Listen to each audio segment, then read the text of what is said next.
नाजरीन आदाब, आप देख रहे न्यूज़ इनसाइडर 24/7 और मैं हूं खालिद मजीद। अगर बात करूं कोविड सिचुएशन की तो आपको बखूबी इल्म होगा कि इस वक्त बढ़ते केसेस को देखते हुए हर तरफ से कोशिश की जा रही, चाहे ज़िला प्रशासन हो, चाहे महकमा सेहत हो,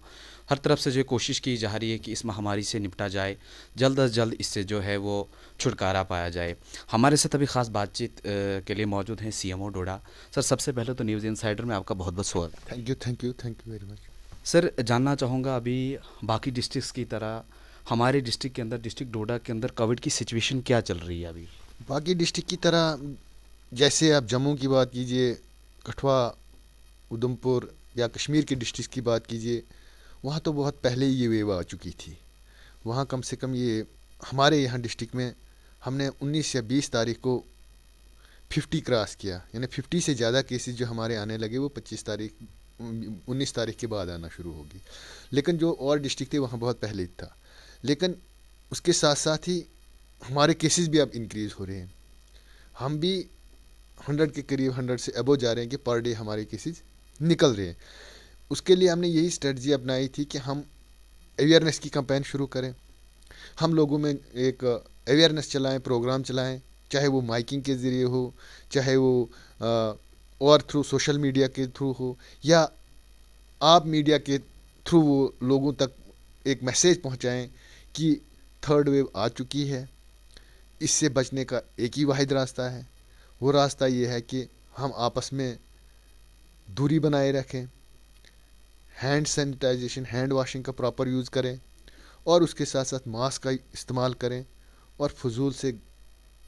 घरों से ना निकलें। जब काम हो तभी घर से निकलें, भीड़ भाड़ वाले इलाकों में मत जाएं, और दूसरी में कि फजूल हॉस्टल में आना बंद करें। सर, ये भी जानना चाहूँगा कि आपकी तरफ से जो नाके लगवाए गए हैं, जहाँ पे टेस्टिंग चल रही, काफ़ी सारे नाकों को जो है रीएक्टिवेट किया गया है, वहाँ पे कई सारे लोगों को आने के बाद उनका ये भी कहना होता है हमने तो 2-2 डोज लगा चुके हैं, हमें अब टेस्टिंग करने की क्या ज़रूरत है? देखें, डोज़ लगाने का डोज़ तो आलमोस्ट हमारे डिस्ट्रिक्ट में सेकंड डोज़ भी हो चुकी है, प्रिकॉशनरी डोज़ भी लग रही है,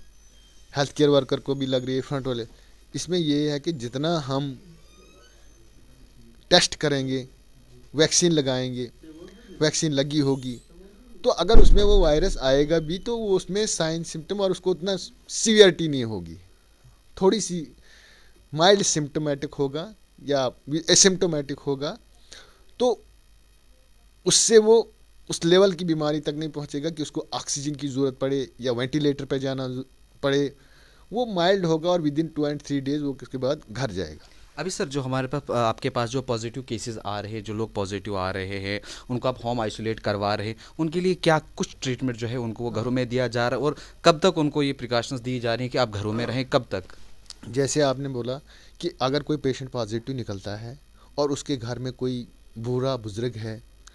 और वो खुद जवान है और वो पॉजिटिव है और यहाँ से जाके वो घर में चला जाता है और उन बूढ़े बुजुर्ग बीमारों के साथ मिलता है, तो उसको ज़्यादा चांसेस होते हैं वो इन्फेक्शन पकड़ने के और उसको ज़्यादा बीमार होने के। इसीलिए टेस्टिंग का मतलब ये है कि टेस्टिंग करके उसको कहें कि भैया आप आइसोलेट हो जाओ। और आपने देखा होगा कि हमारे नाकों पे जहाँ जहाँ भी आपने नाके हमने नाके लगाए, हमने मेडिसिन किट वहीं पे रखी हुई।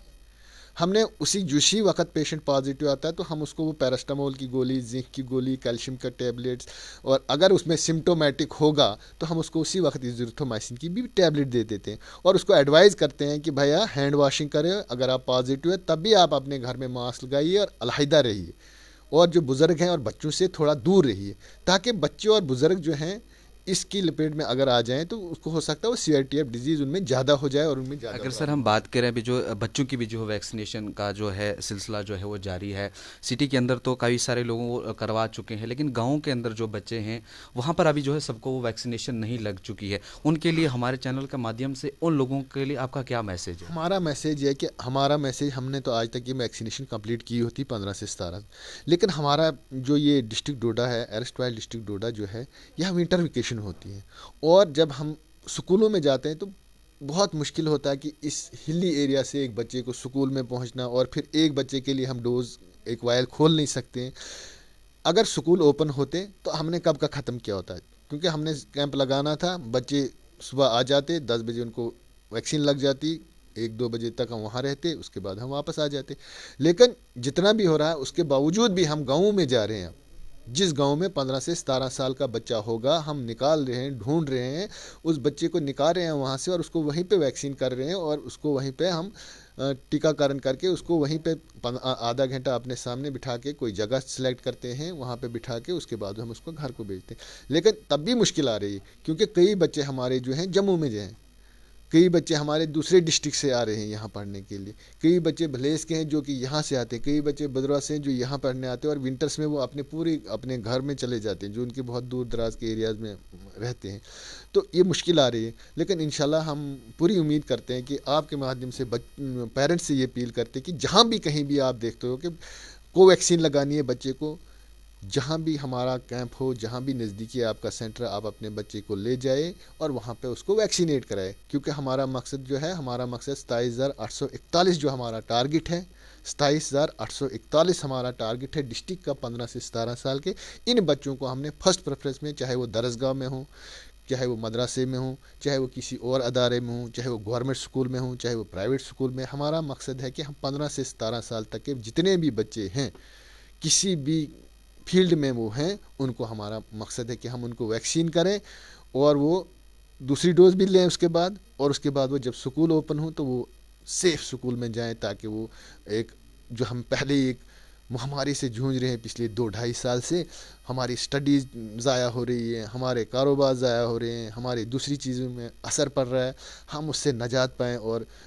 ऊपर वाले भगवान और अल्लाह की करम से हम इस नजात से अब बहुत तंग आ चुके हैं, हम इससे छुटकारा पाएँ और हम एक नॉर्मल लाइफ गुजारें। Thank you. नाज़रीन, थे हमारे साथ सीएमओ डोडा, जिन्होंने आप सब लोगों के साथ ये भी अपील की कि सैनिटाइज़ का इस्तेमाल करें, गैदरिंग वाली जगहों पे आप लोग ना जाएं, और ख़ासकर उन्होंने कहा कि जो हमारा प्रेफरेंस रहेगा बच्चों की वैक्सीनेशन का, जो ही स्कूल खुल जाते हैं और हम जो है सभी बच्चों को जो हो वैक्सीनेट करेंगे। फ़िलहाल आप देखते रहिए न्यूज़ इनसाइडर 24/7 और अपने मेज़बान खालिद को दीजिए इजाज़त। अल्लाह हाफ़िज़।